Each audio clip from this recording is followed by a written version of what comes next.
दोस्तों रब रखा के आने वाले एपिसोड में आप देखेंगे कि मेघला सबको चाय नाश्ता देती है। वो सबके लिए अलग अलग तरह की चाय बनाती है, सबकी पसंद की। तो महर बोलती है कि अरे तुम्हें सबकी पसंद कैसे पता चल गई। तो बोलती है कि नहीं, मुझे इस घर में रहना है तो सबकी पसंद का ख्याल तो रखना ही पड़ेगा। वहीं अद्रिजा बोलती है कि मेघला देखा तुम्हें इतनी अच्छी चाय जितनी जल्दी बनाने आ गई। तो मेघला शांत हो जाती है। वो सोचती है कि दीदी भाई ऐसा क्यों बोल रही हैं। तभी महर पूछती है कि मेघला तुम्हें आज जाना नहीं है गुरुजी के पास। तो बोलती है हाँ मुझे जाना है, लेकिन मैं सिमरन भाभी से कुछ काम था इसलिए वेट कर रही हूँ। तभी सिमरन पूछती है कि हाँ मेघला बोलो क्या काम है। तो मेघला बोलती है कि आप तो न्यूज़पेपर में काम करती है ना, आपके बहुत सारे कॉन्टैक्ट्स होंगे।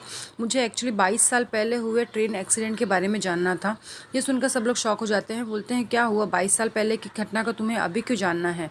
तभी महर बोलती है कि मेरे सामने ये एक्सीडेंट की बातें मत करो, मेरा दिल घबराने लगता है, ये सब के बारे में मुझसे बात मत करो। तो मेघला बोलती है कि मैम मैं ये सब कैसे छोड़ दूँ, इससे मेरी ज़िंदगी जुड़ी हुई है। तो लोग बोलते हैं कि क्यों, क्या हो गया ऐसा।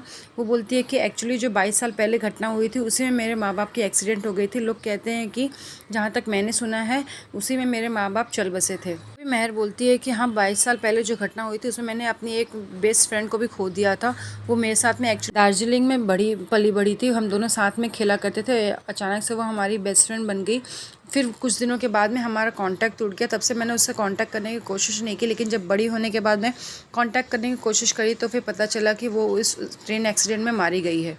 सिमरन मेघला को दिलासा दिलाती है कि हाँ मेघला मैं तुम्हारी बिल्कुल हेल्प करूँगी, मैं जितना हो सके तुम्हारे लिए इन्फॉर्मेशन इकट्ठा करूँगी। वहीं अद्रिजा बोलती है कि तुम्हें ये सब के बारे में क्यों जानना है मेघला, मेरे माँ बाप भी तो तुम्हारे माँ बाप हैं। तो मेघला बोलती है कि हाँ मैंने आज तक तो यही सोचा था, लेकिन आज जब मुझे उनके बारे में पता चल गया है तो एक बेटी होने के नाते मुझे क्या ये इतना भी फ़र्ज़ नहीं है कि मैं उन सब के बारे में पता लगाऊँ जो मेरे असली माँ बाप हैं। वहीं महर बोलती है कि मेरी उस फ्रेंड का नाम भी इरावती था जो मैंने खो दी। तभी वो मेघला को ध्यान से देखने लगती है। तो लोग बोलते हैं कि आप मेघला को इतने ध्यान से क्यों देख रहे हैं। तो महर बोलती है पता नहीं क्यों, मैंने आज तक मेघला को इतने गौर से देखा ही नहीं, लेकिन आज मुझे लगता है कि जिस फ्रेंड को मैं इतने दिन से ढूंढ रही थी, जिस इरावती को मैं इतने दिनों से सर्च कर रही थी, वो आज मेरे सामने खड़ी हुई है। वही चेहरा, वही नाक नक्श, वही आवाज़, और वो भी सिंगिंग की शौकीन थी। मैं पता नहीं, बोल नहीं सकती, मैं श्योर नहीं हूँ, लेकिन मुझे ऐसा लगता है कि तुम मेरी फ्रेंड की ही बेटी हो।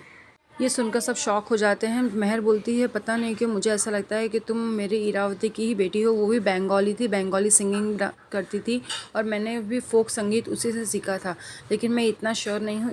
इसका तो खोजबीन करने के बाद ही पता चलेगा कि सच्चाई क्या है।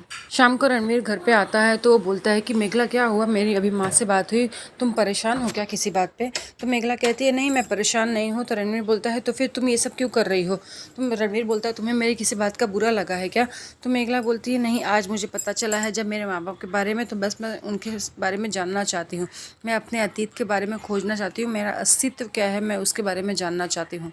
तभी रणवीर बोलता है कि मेघला तुम्हें ऐसा लगता होगा कि मैं तुमसे प्यार नहीं करता, मैंने अगर तुमसे कभी कुछ गलत भी कहा है तो वो सिर्फ एक क्षण के लिए था, लेकिन मैं तुमसे बहुत प्यार करता हूँ। वो कहता है कि अगर तुम्हें मेरी हेल्प की ज़रूरत है तो मैं तुम्हारा हेल्प ज़रूर करूँगा। तो मेघला बोलती है नहीं, आपके ऊपर ऑलरेडी इतनी सारी रिस्पॉन्सिबिलिटी है, इसलिए मैं आपको परेशान नहीं करना चाहती।